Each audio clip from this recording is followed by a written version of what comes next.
Muy buenos días, queridos amigos y hermanos. El día de hoy presentaremos el resumen de la lección de escuela sabática para el sábado 3 de octubre, titulado La educación en el jardín del Edén.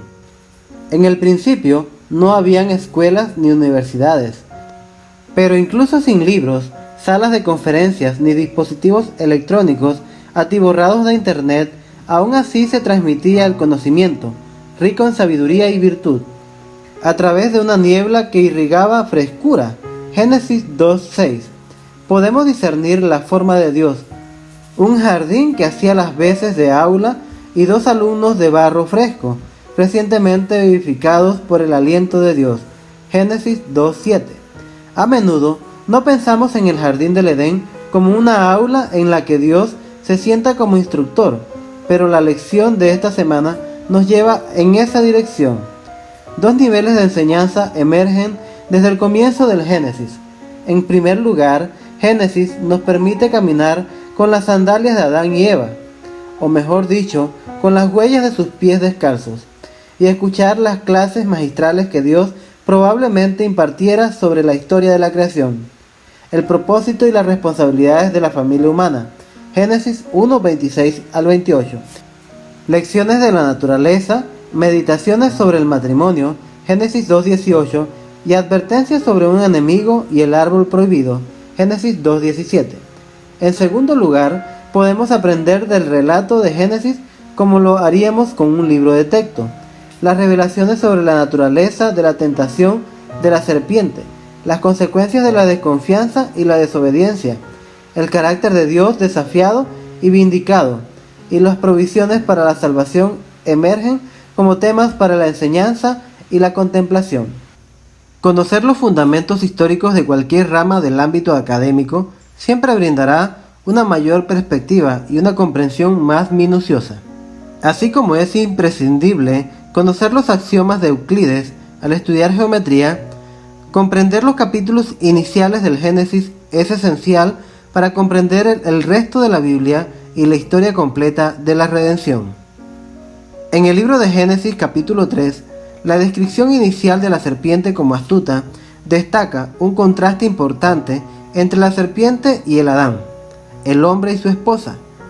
La palabra hebrea traducida como astuta, arum, contiene la misma raíz consonántica y sonidos de vocales similares a la palabra hebrea traducida como desnudo, arom, que se usa para describir la condición de Adán y Eva en el versículo anterior. Al leer el hebreo en voz alta, este arum, se pronuncia prácticamente de forma consecutiva y alerta al lector de que está utilizando un juego de palabras para nomasia. Estamos a punto de ver a una inocente Eva entrar en el escenario de un engañador experimentado y astuto. Ella y Adán comen de la fruta y nada ha vuelto a ser igual desde entonces. ¿Pero cómo hizo la serpiente? ¿Cómo pudo potenciar 26 palabras para lograr que un ser sin pecado, completamente satisfecho y cuidado, se rebelara contra Dios cuya esencia es el amor puro? Primera de Juan capítulo 4 versículo 8. Lo que sea que haya hecho la serpiente fue efectivo. Mediante una cuidadosa disensión de la conversación entre la serpiente y Eva, tú, como maestro, puedes mostrar cuán astuta fue la estrategia de Satanás y cuán efectiva continúa siendo milenios después. El Edén no era simplemente un jardín, era una enseñanza de vida. El sistema de educación instituido al principio del mundo debía ser un modelo para el hombre en todos los tiempos. Como una ilustración de sus principios, se estableció una escuela modelo en el Edén, el hogar de nuestros primeros padres. El jardín del Edén era el aula, la naturaleza el libro de texto. El creador mismo era el maestro. Pero la continuidad de la educación de Adán y Eva estaba condicionada a su lealtad inquebrantable a todos los preceptos y mandatos de su divino maestro. Mientras permaneciesen fieles a la divina ley, su capacidad de conocer, gozar y amar aumentaría continuamente. Constantemente obtendrían nuevos tesoros de sabiduría, descubriendo frescos manantiales de felicidad y obteniendo un concepto cada vez más claro del inconmensurable e infalible amor de Dios. Por lo tanto, para asegurar su lealtad, Dios probaría su obediencia. Como los ángeles, los moradores del Edén habían de ser probados. Solo podían conservar su feliz estado si eran fieles a la ley del Creador. Podían obedecer y vivir o desobedecer y perecer. Dios los había colmado de ricas bendiciones, pero si ellos menospreciaban su voluntad, aquel que no perdonó a los ángeles que pecaron, no los perdonaría tampoco a ellos.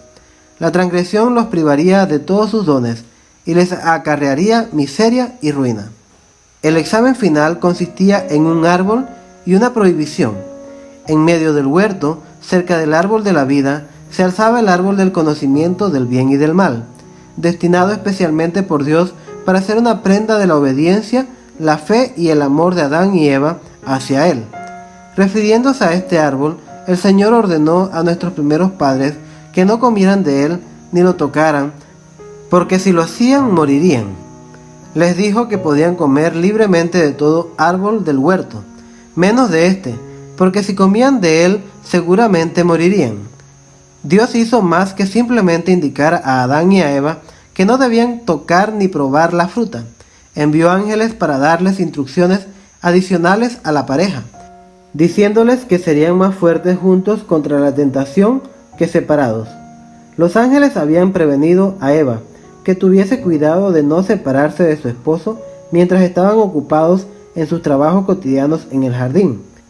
Estando con él, correría menos peligro de caer en tentación que estando sola, pero distanciada en sus agradables labores, inconscientemente se alejó del lado de su esposo. Al verse sola, tuvo un presentimiento de peligro, pero desechó sus temores, diciéndose a sí misma que tenía suficiente sabiduría y poder como para discernir el mal y resistirlo. Desdeñando la advertencia de los ángeles, muy pronto se encontró extasiada, mirando con curiosidad y admiración al árbol prohibido. Eva no subordina su curiosidad a la instrucción de advertencia de sus ángeles consejeros, ni a Dios, su gran maestro. Eva se encontró contemplando el fruto del árbol prohibido con una mezcla de curiosidad y admiración. Vio que el árbol era agradable y razonaba consigo misma acerca de por qué Dios había prohibido tan decididamente que comieran de su fruto o lo tocaran. Esa era la oportunidad de Satanás. Se dirigió a ella como si fuese capaz de adivinar sus pensamientos. ¿Con que Dios os ha dicho, no comáis de todo árbol del huerto? La pregunta inicial de la serpiente es la cuña que en última instancia erosionará la cosmovisión de Eva y socavará gran parte de lo que le habían enseñado a apreciar y había creído que era cierto. A la capciosa pregunta de Satanás, Eva contestó: del fruto de los árboles del huerto podemos comer, pero del fruto del árbol que está en medio del huerto, dijo Dios, no comeréis de él, ni le tocaréis, para que no muráis. Entonces la serpiente dijo a la mujer: no moriréis, sino que sabe Dios que el día que comáis de él serán abiertos vuestros ojos, y seréis como Dios, sabiendo el bien y el mal. Le dijo que al comer del fruto del árbol alcanzarían una esfera de existencia más elevada y entrarían en un campo de conocimiento más amplio. Añadió que él mismo había comido de ese fruto prohibido y, como resultado, había adquirido el don del habla. Insinuó que por egoísmo el Señor no quería que comiesen del fruto, pues entonces serían exaltados a un plano de igualdad con él, que Dios les había prohibido que gustasen del fruto o que lo tocasen, debido a las maravillosas propiedades que tenían, como impartir sabiduría y poder. Este relato presenta un curso intensivo de cosmovisiones. La cosmovisión de Eva antes de la caída se basaba en el conocimiento de un Dios creador que proveía abundantemente para su creación, motivado solo por un amor desinteresado.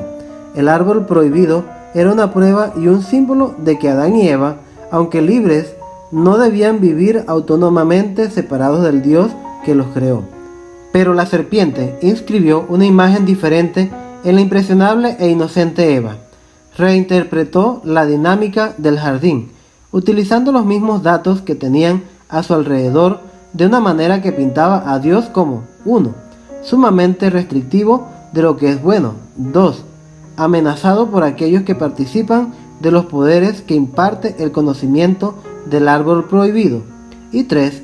Desinformado, engañoso en cuanto a las consecuencias letales de un árbol. Uno se vería obligado a dudar del amor de un Dios así. Una vez que se socava el amor, la persona cuestiona la veracidad de las palabras de Dios y está a un paso de rechazar su autoridad. Adán y Eva hicieron esto, y todos hemos seguido su ejemplo. La misión de la educación adventista del séptimo día es revertir este giro inicial del carácter de Dios en la mente de sus criaturas y reemplazarlo por la verdad de quién es Dios. Ser creados a imagen de Dios nos hace únicos para esta tarea. Aplicación a la vida. El trío de vergüenza, desnudez y miedo conforma un motivo clave en el relato de la tentación. La desnudez y la falta de vergüenza son las descripciones introductorias de la primera pareja humana antes de sucumbir a la tentación. Génesis 2:25. El descubrimiento de su desnudez y la vergüenza implícita son los primeros resultados de la desobediencia. Génesis 3:7.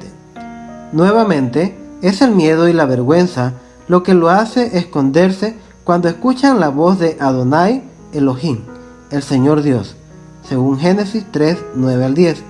El Señor incluso les pregunta cómo saben que están desnudos, en Génesis 3:11. No se utilizan las palabras hebreas para pecado, rebelión ni iniquidad en el relato. ¿Por qué crees que es así? ¿En qué medida la vergüenza y el miedo son fundamentales para la humanidad? ¿Cómo abandonamos estos temas al tener conocimiento de Dios y de su salvación? La gente todavía considera que el Dios cristiano es restrictivo.